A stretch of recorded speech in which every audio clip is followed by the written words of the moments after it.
Okay. If you could just state your name for me, please, and what it is you do. Okay, Nicola Patterson, and psychologist, graduated last year. Okay. So how yourself would you define bullying?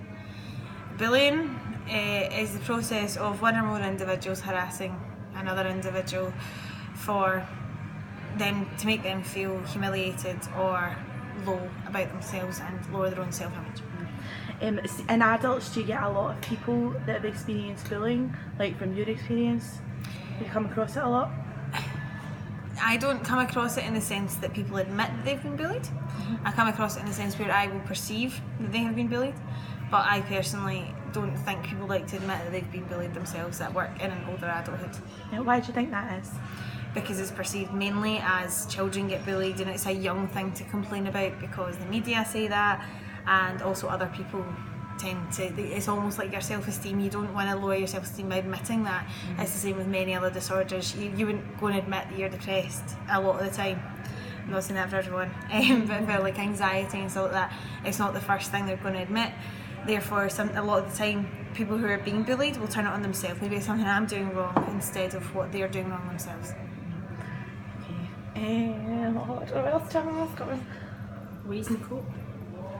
Have you got any advice or like any coping mechanisms for advice for people that are going through it? For coping to being bullied, write it all down.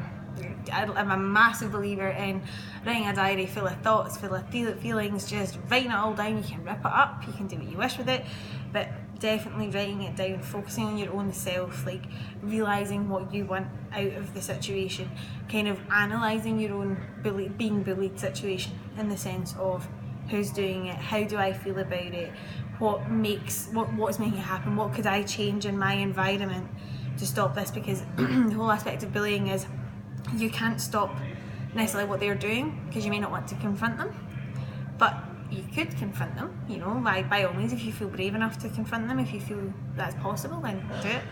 But the other thing is, sometimes you'd be amazed at how much it actually can help just to write it all down, put it in a bit of paper, rip it up, or speak to a friend, or I suppose if you really felt that it was that serious, you could go to management in your workplace if you're comfortable doing that, go to your union, places like that, or also go speak to friends or a counsellor. In your opinion, what's the major side effects of bullying, like people being bullied in general? Probably depression, turning in on yourself, kind of not speaking out loud, blaming yourself.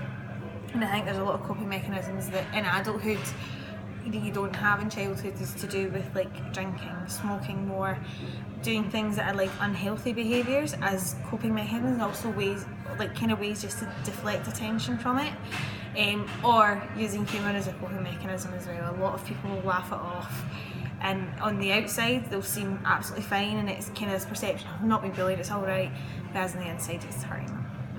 Thank you very much. No problem. Thank you.